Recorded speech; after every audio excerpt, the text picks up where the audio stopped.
राष्ट्रीय जनता दल का MY factor Bihar चुनाव में कितना असरदार होगा? क्या मुस्लिम बाहुल्य जिलों में आरजेडी को एक तरफा वोट मिलेंगे या फिर ओवैसी की पार्टी इस बार भी तेजस्वी यादव का खेल बिगाड़ देगी?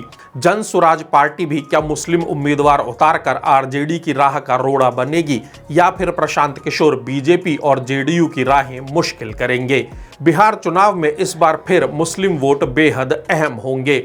बिहार के मुस्लिम जातियों में बंटकर वोट नहीं करते, लेकिन 2020 में मुस्लिमों का वोट जिसका बड़ा हिस्सा आरजेडी को मिलता रहा है वो बदल गया था। प्रदेश में 5 सीटों पर AIMIM यानी ओवैसी की पार्टी ने जीत दर्ज की थी। तो इस बार क्या होने वाला है? चुनावों से पहले वोटर्स के मन में क्या चल रहा है, ये जानने के लिए ग्रीन स्क्रीन की टीम ने किशनगंज के लोगों से फोन पर बात करना शुरू किया। हमारी टीम ने किशनगंज में 2000 से ज्यादा लोगों से बात की और जो नतीजे सामने आए वो चौंकाने वाले हैं। किशनगंज जिले में 68% से ज्यादा मुसलमान रहते हैं। हमारी टीम ने लोगों से पूछा कि इस बार वोट किस पार्टी को देंगे। जो पहला विकल्प हमने लोगों को दिया वो था आरजेडी, दूसरा विकल्प दिया गया AIMIM, तीसरा विकल्प दिया गया जेडीयू, चौथा विकल्प था बीजेपी, पांचवा विकल्प कांग्रेस और छठा विकल्प जो लोगों को दिया गया वो था जन स्वराज पार्टी। किशनगंज जिले में 2020 के चुनावों में 2 सीट पर जीत मिली थी AIMIM को, 1 सीट गई थी आरजेडी के खाते में और 1 सीट पर कांग्रेस को जीत मिली थी। इस सीट पर बीजेपी उम्मीदवार बेहद मामूली वोट से हार गया था। जिले की बहादुरगंज विधानसभा सीट को कांग्रेस से छीन लिया था। 2005 से 2015 तक लगातार इस सीट पर कांग्रेस जीतती रही, लेकिन 2020 में बहादुरगंज सीट पर जीते थे AIMIM के मोहम्मद अंजर नाइमी।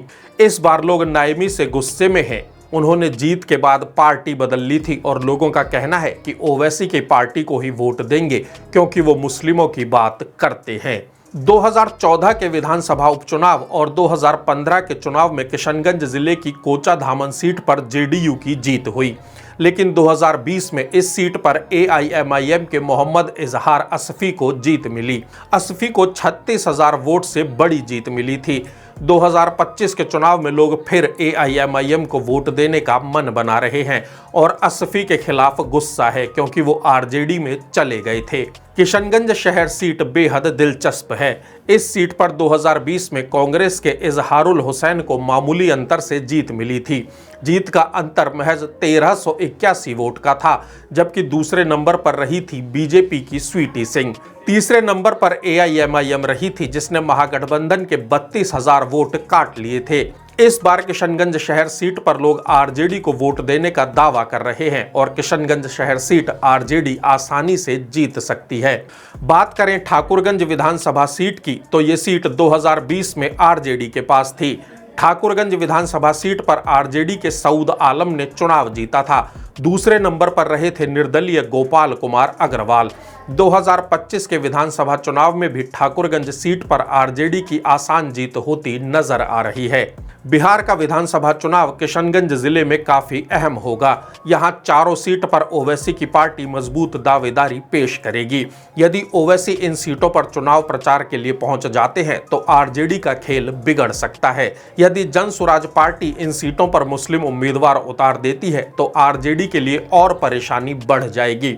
जब हमारी टीम वोटर्स से बात कर रही थी तो कुछ लोगों ने यह भी कहा कि ओवैसी की पार्टी को वोट देने से कोई फायदा नहीं होगा क्योंकि वो बिहार में मुख्यमंत्री बनने तो आएंगे ही नहीं और ये माहौल यदि बढ़ा तो आरजेडी के लिए ही आसानी होगी।